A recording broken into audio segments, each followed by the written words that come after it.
This video aims at showing you how you can actually modify in the WASH KAP standard mobile template your questions that have specific validation constraints. So validation constraint is when you fill in data that is not the data that is expected by the mobile form.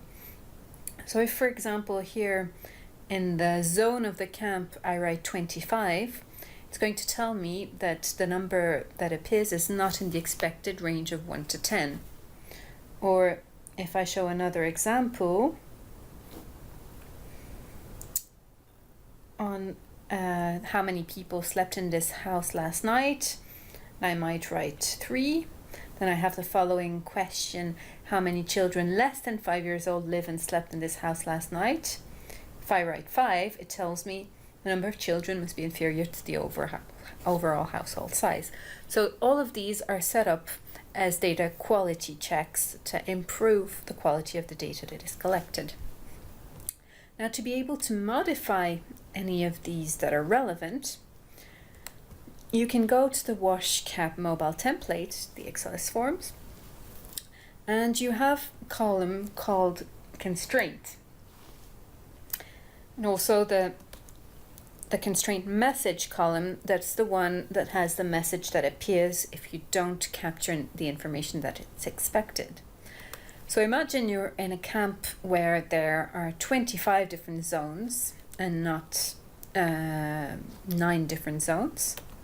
And here you would be able to modify the 10 and write 26.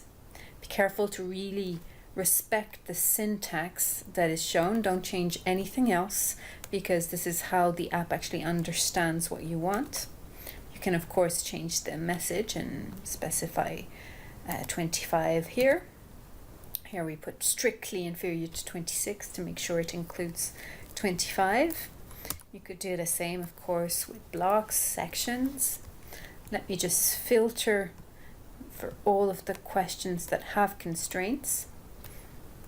You notice that the household number, that is if it's the first household of the day, the second household of the day, etc., has to be superior to 0. And the number of people that slept in the household also has to be superior to 0, but the number of children can be superior or equal to 0. So a lot of these you shouldn't have to change at all.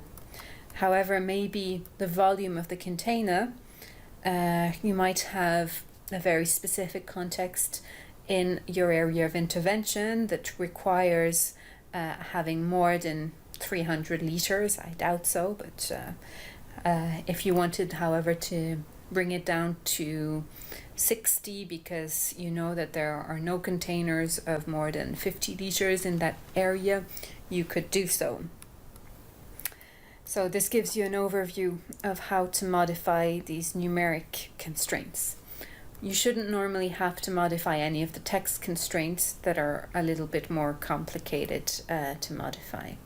But here maybe just to specify that this is the syntax to say that we want both the number of children to be superior or equal to 0 and inferior to the what has been captured in the variable called household size, so the number of people who slept in the household.